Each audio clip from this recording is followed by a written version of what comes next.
अरे तो दहिया दुखा दो तो हम का करी? जो सूत जो अब हाई लगता का बल तो के सुनो सुनो। उठता देही में गुदा गुदिया लगावा कोनो बुद्धिया ए देवरू। उठता देही में गुदा गुदिया लगावा कोनो बुद्धिया ए देवरू। उठता देही में गुदा गुदिया लगावा कोनो बुद्धिया ए देवरू। लगावा कोनो बुद्धिया ए देवरू। लगावा कोनो बुद्धिया ए देवरू। जात में खेसैया के सुधिया लगावा कोनो बुद्धिया ए देवरू। जात में खेसैया के सुधिया लगावा कोनो बुद्धिया ए देवरू। जात में खेसैया के सुधिया लगावा कोनो बुद्धिया ए देवरू। देख भौजी ज्यादा माइंड पे दिमाग मत लगाओ। अब हम का कर देनी?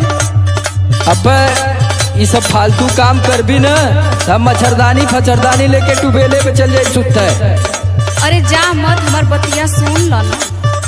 सुन तोर काहे परेशानी बढ़ल हम बतावत तुके। काहे हो? सोचा तारू है कुल बतिया तू सारी सारी रतिया ये भौजी। सोचा तारू है कुल बतिया तू सारी सारी रतिया ये भौजी।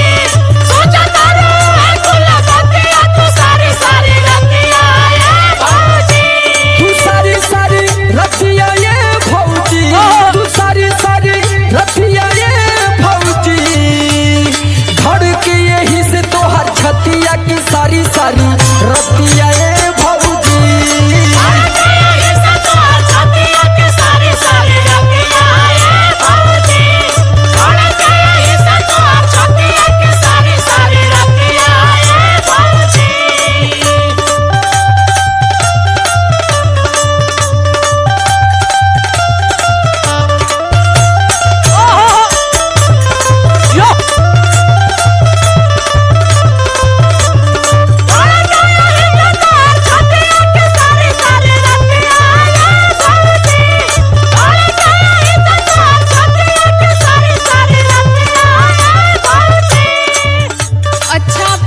बतावा कि कुल बात सबसे ना नो कहो।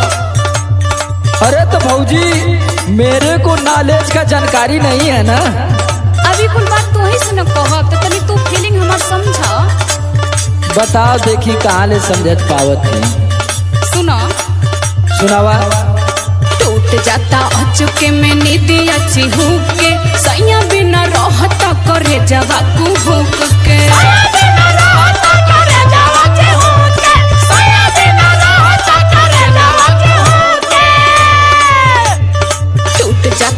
चुके में नींदी अच्छी हुक के। सैया बिना रहता करे जवा को हुक के। बढ़ जाता राते हुद बुद्धिया लगावा कोनो बुद्धिया ए देवरू। बढ़ जाता राते हुद बुद्धिया लगावा कोनो बुद्धिया ए देवरू। बढ़ जाता राते हुद बुद्धिया लगावा कोनो बुद्धिया ए देवरू।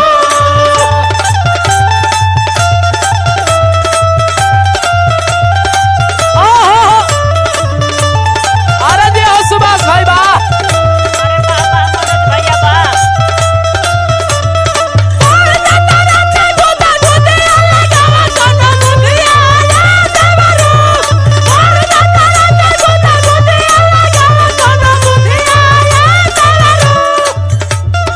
देख भौजी कपारे पे हमारे एग्जाम है।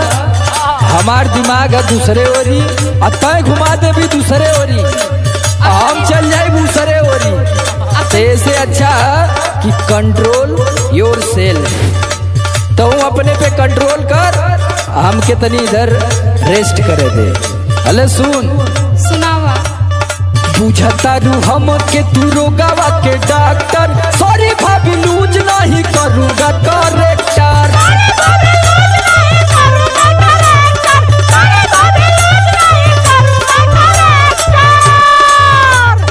बुझता रू हम के तू रोगावा के डॉक्टर। सॉरी भाभी लूज नहीं करूँगा करेक्टर। सुन भौजी समरे आलोक होई है ना सथिया की सारी सारी रतिया।